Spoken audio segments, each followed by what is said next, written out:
ഇനി ഇത് രണ്ടും ഒന്ന് മാറ്റി വയ്ക്കുക.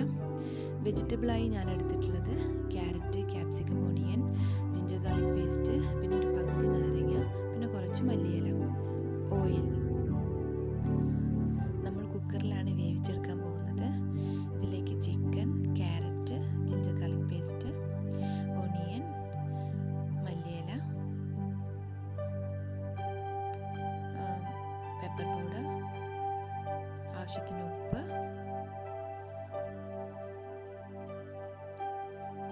3 കപ്പ് വെള്ളം, പിന്നെ ഓയിലും ചേർത്തിട്ട് അടച്ച് വെച്ച് വേവിക്കണം.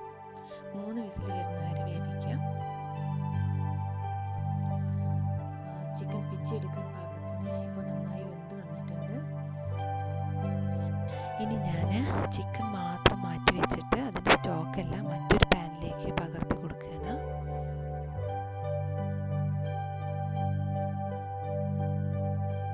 ഇനി നമുക്ക് ഈ പിച്ചിയ ചിക്കന് സ്റ്റോക്കിലേക്ക് ഇട്ട് കൊടുക്കാം.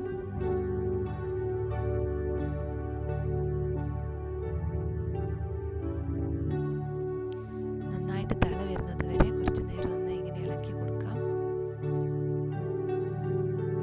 ഇനി ക്യാപ്സിക്കം ആഡ് ചെയ്യാം.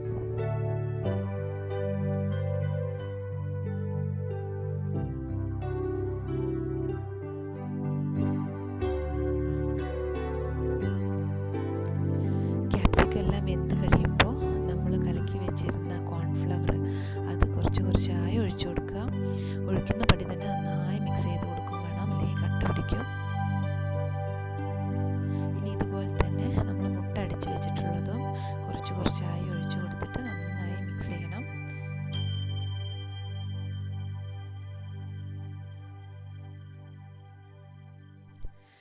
ഇതാ സൂപ്പ് ഇപ്പോൾ നല്ല പരുവായി വന്നിട്ടുണ്ട്. ഇനി നമ്മളിതിലേക്ക് 1/2 കഷ്ണം നാരങ്ങ കൂടി പിഴിഞ്ഞു കൊടുത്തിട്ട് ഫ്ലെയിം ഓഫ് ചെയ്യാം. നന്നായി മിക്സ് ചെയ്ത് കൊടുക്കുക. ഇനി നമുക്കിതൊരു ബൗളിലേക്ക് മാറ്റാം. നമ്മൾ സിമ്പിൾ ആൻഡ് ഹെൽത്തി ആയ ചിക്കൻ സൂപ്പ് ഇവിടെ റെഡി ആയിട്ടുണ്ട്. എല്ലാവർക്കും ഇഷ്ടപ്പെടും. പ്രത്യേകിച്ച് കുട്ടികൾക്കൊക്കെ ഉണ്ടാക്കി കൊടുക്കുക. എല്ലാവരും ട്രൈ ചെയ്യുക. വീഡിയോ ഇഷ്ടപ്പെട്ടിട്ടുണ്ടെങ്കിൽ സബ്സ്ക്രൈബ് ചെയ്യുക, ഷെയർ ചെയ്യുക. Thank you.